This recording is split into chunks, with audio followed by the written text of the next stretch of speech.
2 weeks ago, ex-Vice President Cheney, having reasserted his claim that what he calls enhanced interrogation, known to human beings as torture, stopped a great many terrorist attacks in the years after the September 11th carnage.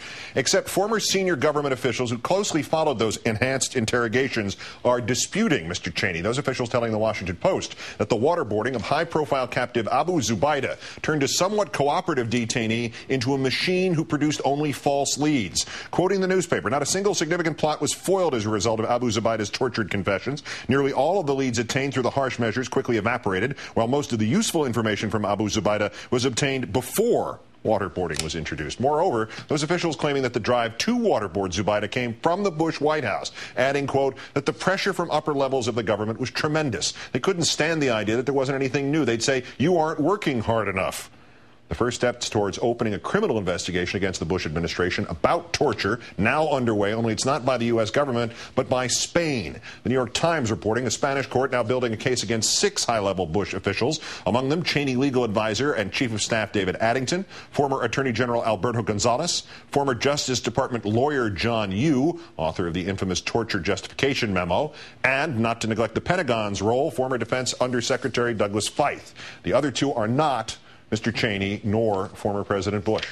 For more on all this, let's turn to Jonathan Turley, George Washington University law professor and constitutional law expert. John, good evening. Hi, Keith. Vice President Cheney criticized Obama as recently as 2 weeks ago when he claimed Americans are now less safe because of the new administration's new policies on national security. And here we have officials who witnessed the old policies in action, saying they were not only completely ineffective, but they turned a fairly cooperative detainee into a guy who just said anything to stop the pain. Is this the moment at which we have jumped from a theory that torture does not work on any moral or practical level to a fact that torture does not work on any moral or practical level? Well, that's, of course, the great irony about torture, is that it's long been known to produce absolute garbage. We had hoped that the moral limitations would be enough to prevent the United States government from starting a torture program. But history has shown that it has very little practical benefit. And the terrible thing is how cheaply the Bush administration sold our collective soul on this issue, how little we got for it. It's the ultimate Faustian bargain. The appearance that is left is that there were people in the White House on a visceral level wanted to have rough techniques exercised against these people. And it seemed to almost have the technique being the main driving force, that they wanted to see it used as opposed to its purpose.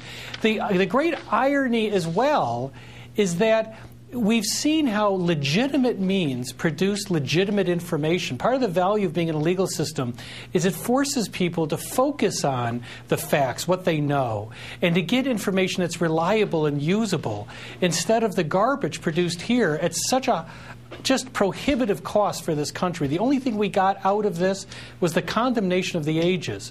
We got nothing else.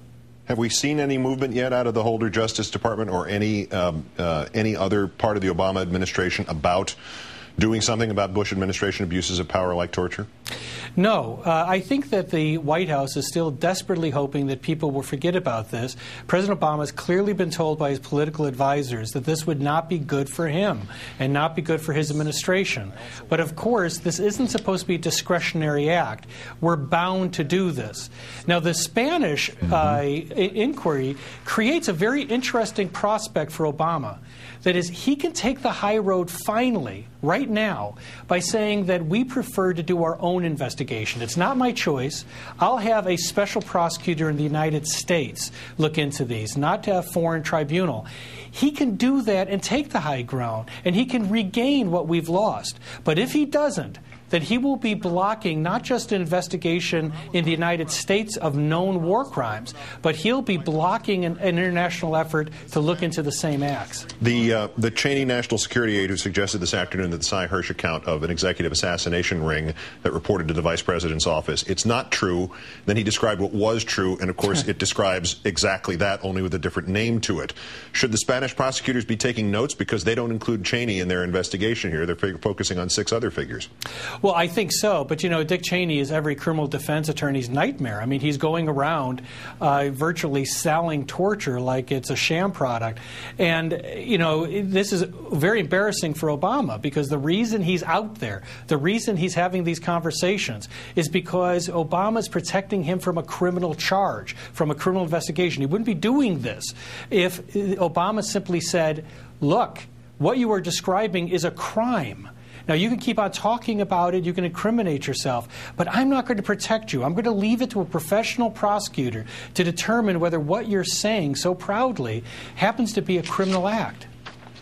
You're an expert on the U.S. Constitution. I don't know. We've never discussed what you know about the Spanish government, but do you have any idea why on earth? I mean, even this Spanish magistrate who's doing this in Spain seems to be pulling his punches and not going after the former vice president and the former president of this country. You got any idea why?